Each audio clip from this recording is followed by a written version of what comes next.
नमस्कार, मैं अभय पांडे। आप देख रहे हैं शीतयोग न्यूज और हम आज आपको मुखातिब कराने जा रहे हैं एक खास मेहमान से। हमारे साथ हैं ओबरा के विधायक, युवा, एनर्जेटिक और डायनेमिक ऋषि कुमार जी। ऋषि कुमार जी, बहुत बहुत स्वागत है आपका शीतयोग में। सबसे पहले तो बहुत बहुत धन्यवाद। आपने जिन उपाधियां मुझे दी हैं उन उपाधियों को ले करके आगे तक चलना वो बहुत बड़ा चैलेंज है, पर ठीक है। मेहनत जब तक इंसान है, हौसला है, तो मेहनत भी रहेगी और आगे बढ़ते रहेंगे ऐसे ही। आप एक विधायक हैं और आम तौर पर एक विधायक से जो सवाल होते हैं वो राजनीतिक होते हैं, लेकिन आपको सुनने और समझने के बाद हमें लगा कि आपसे राजनीतिक सवाल नहीं बल्कि समाज से जुड़ी हुई कुछ बातें करनी चाहिए। बिल्कुल। सबसे पहले तो एक चीज़ हम जानना चाहेंगे ऋषि जी कि अभी बिहार में जो स्थिति है शिक्षा और रोजगार को लेकर, वो आप भयावह तो नहीं कह सकते हैं लेकिन अच्छी नहीं है। आप इस बारे में क्या सोचते हैं? आपने जो मुझसे सवाल पूछा उसका राजनीतिक जवाब भी है और उसका व्यवहारिक जवाब भी है, तो आप कौन सा जवाब चाहते हैं पहले तो ये बताइए मुझे। सर, पहले ही हम बोल चुके हैं कि सवाल राजनीतिक नहीं है, ठीक व्यवहारिक है, तो व्यवहारिक जवाब हम इसका देना चाहेंगे। जब भी कोई नई पॉलिसी आती है जिसमें लॉन्गेटिविटी हो, यानी कि जिसके अंदर एक विजन हो, शिक्षा का स्तर सुधारना जो एम है, बिहार में शिक्षा का स्तर सुधारना सरकारी स्कूलों में, सरकारी कॉलेजों में, वो कैसे होगा? वो इस वजह से होगा, उसके लिए स्टार्टिंग तो हो चुका है। अब बहुत लोगों को उससे परेशानी हो रही है और परेशानी भी मतलब कि ऐसी वाजिब परेशानी कोई नहीं हो रही है। अब जब आप शिक्षक हैं और आप पढ़ा रहे हैं बच्चों को कंपटीशन के लिए तैयार कर रहे हैं, तो आपको बैठने में क्या दिक्कत हो रहा है? अगर आप पढ़ाते हैं, आपका कमांड है किसी सब्जेक्ट पे, आपको तो 100 में 100 लाना चाहिए। तो ये चीज़ जो है शिक्षा का स्तर सुधारने के लिए किया जा रहा है और हमारी सरकार जो है वो एकदम कटिबद्ध है और एकदम वचनबद्ध है कि शिक्षा का स्तर हमें आने वाले कुछ सालों के अंदर ही सुधार लेना। जैसा कि आपके बारे में जो जानकारी मुझे मिली है, आपने पढ़ाई एमिटी यूनिवर्सिटी से की है, आपने एमबीए किया वहाँ से और आप अब्रॉड में किसी अदर कंट्री में मल्टीनेशनल कंपनी में वाइस प्रेसिडेंट के पद पर रहे हैं। तो आपको एमिटी में जाकर पढ़ने की ज़रूरत क्यों पड़ी? क्या बिहार में ऐसे शिक्षण संस्थान स्थापित नहीं हो सकते हैं? देखिए, जब मैं क्लास 6 में था उस वक्त मैंने कंपटीशन एग्ज़ाम दिया। रामकृष्ण मिशन के लिए भी दिया था जो देवघर में है, डीपीएस आर के पुरम के लिए दिया था जो दिल्ली में है। रामकृष्ण मिशन में मेरा नहीं हो पाया एडमिशन, वो अविभाजित बिहार था।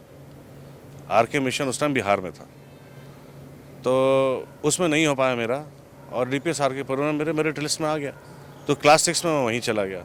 अब जब 6 में आप चले गए और 12 तक आपने वहीं पढ़ाई कर ली, तो नेचुरल सी बात है कि आपके दोस्त यार सब जो सर्किल था वो वहीं का बन गया। अब आपका दोस्त कह रहा कि चलो जी अब उस कॉलेज से ग्रेजुएशन करते हैं, सारे दोस्त वहीं जा रहे हैं तो चलो हम भी चलते हैं। बात बस इतनी सी है, ऐसा कुछ नहीं कि शिक्षा का स्तर यहाँ नहीं था इसलिए हम बाहर चले गए।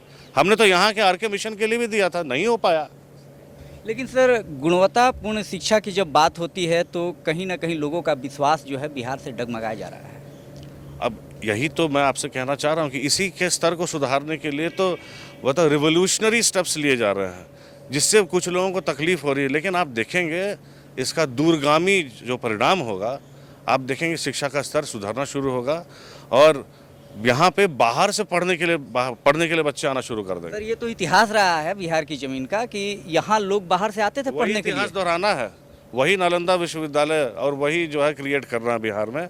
आप देखिएगा, बड़ी सकारात्मक सरकार है और बड़ा सकारात्मक कदम है और आने वाला भविष्य बिहारियों का बहुत ही उज्जवल होने वाला है। सर, एक सवाल और है, यहाँ के लोग दूसरे राज्यों में जाते हैं और स्किल्ड होने के बावजूद यहाँ काम नहीं मिलता, वहाँ काम मिल जाता है, इसके पीछे? देखिए, उसके कई कारण हैं। पलायन जो है वो ऐसी बात नहीं है कि पहले बार हुआ है। पलायन पहले से प्री हिस्टोरिक रहा है। इस लैंड से पलायन जो होता था, लोग कमाने के लिए या अच्छी ज़िंदगी के लिए या अच्छी ज़िंदगी की चाह में, अब आप देखिए यहाँ पे जो कमा रहे हैं और जो बाहर जाते हैं कमाने के लिए, वहाँ पे बाहर के स्टेट्स में काम करने वाले लोग नहीं मिलते जल्दी। अब महाराष्ट्र में देख लें, आप साउथ में देख लें, वहाँ के लोकल्स जो हैं वो मेहनत वाला काम नहीं कर पाते, तो कोई ना कोई तो करेगा। अब कोई करेगा तो इसमें हमारे लोग सक्षम हो जाते हैं, मतलब शारीरिक रूप से मजबूत है हमारे लोग, तो उनको वहाँ रोज़गार मिल जाता है। अच्छा, उस स्टेट में पैसे इसलिए ज़्यादा मिलते हैं क्योंकि वहाँ पे लोकल अवेलेबल नहीं है लेबर काम करने के लिए, इस वजह से बाहर जाते हैं। सर, स्वरोजगार को लेकर इच्छा शक्ति की भी कमी आप महसूस करते हैं क्या? हाँ, ये मैं ज़रूर कहूँगा कि जो एक सोच जिस हिसाब से है, लेकिन आप देखिए इन्हीं सोच में से आपके इंस्टीट्यूट के जो सेक्रेटरी साहब हैं वो भी यहीं से निकले हैं और उस सोच से वापस भी आए हैं। मेरे जैसे लोग भी बाहर जा कर के फिर वापस आए हैं अपनी धरती पे। तो सोच की कमी नहीं है, उसको नर्चर करने वाला जो थॉट प्रोसेस है उसकी कमी है, मेंटरिंग की कमी है। सही मेंटर नहीं मिल पाने के कारण जो है दिशा भटक जाती है कई बार, और आदमी या बच्चे जो हैं वो कुछ दूसरे दिशा में चल पड़ते हैं। जो दिशा उनके लिए सही होनी चाहिए उसको छोड़ देते हैं। पर जैसे स्थिति योग जैसे इंस्टीट्यूट्स जब आगे बढ़ेंगे, यूनिवर्सिटी बढ़ेंगे, रेप्लिकेट होंगे, तो वो सोच भी कहीं ना कहीं उस बैरियर को ब्रेक करने की क्षमता भी आ जाएगी बच्चों में। सर, जब आप जैसे लोग बड़ी कंपनी की नौकरी छोड़ के फिर अपने ज़मीन पर आए हैं, तो हमें लगता है कि एक बेहतर मेंटर उन्हें मिलेगा सियासत की गलियों से। देखिए, मैं आपके माध्यम से ये आश्वस्त करना चाहता हूँ, क्योंकि मैं सरकार का हिस्सा हूँ। मेरी जो बिहार की जो सरकार है वो वचनबद्ध है, और हमारे जैसे लोग, हमारी सोच जो है माननीय मुख्यमंत्री जी डेवलप कर रहे हैं इस चीज़ को। उन्होंने पास्ट में करके दिखाया भी है। जब उन्होंने AKU का गठन किया आर्यभट्ट नॉलेज यूनिवर्सिटी का, तो उसमें सेंटर ऑफ एक्सेलेंस दिया, जिसमें आपने देखा कि वहाँ के साइंटिस्ट अभी आए हुए हैं जो नैनो टेक्नोलॉजी हेड करते हैं वहाँ पे। तो सोच है, और हम जैसे सिपाही हैं तो हम जैसे सिपाही उसको आगे लेकर के जाएंगे सोच को। वाला जो अभी आपका प्रोग्राम है, अभी आप देखिएगा कि बिहार जो है पहला राज्य है जहाँ पे म्युनिसिपल सॉलिड वेस्ट 100% जो है ग्रीन कोल में कन्वर्ट हो रहा है। 100% ये ऑर्डर हो चुका है बिहार सरकार। अब देखिए, इनोवेशन है ना, बिहार सरकार पहला ऐसा म्युनिसिपल कॉरपोरेशन, पट्टा म्युनिसिपल कॉरपोरेशन, जिसने उस बिहार मतलब कि उस इनोवेशन को ऑर्डर दिया है, और वो मशीन 1 महीने 1.5 महीने में यहाँ लगने वाली है एज अ पायलट प्रोजेक्ट, और बाद में उसको रेप्लिकेट करेंगे, क्योंकि ये सबसे बड़ी समस्या है। और कोई भी शहर, कोई भी म्युनिसिपल कॉरपोरेशन 100% वेस्ट का मैनेजमेंट नहीं कर रहा है, और वेस्ट सेग्रीगेशन सबसे बड़ा स्कैम है। ये मशीन जो लग रही है वो अनसेग्रीगेटेड वेस्ट को भी 100% जो है कन्वर्ट कर देती है हाई कैलोरी वैल्यू ग्रीन कोल में। तो आप देखिए बिहार उसमें पायनियर रहेगा।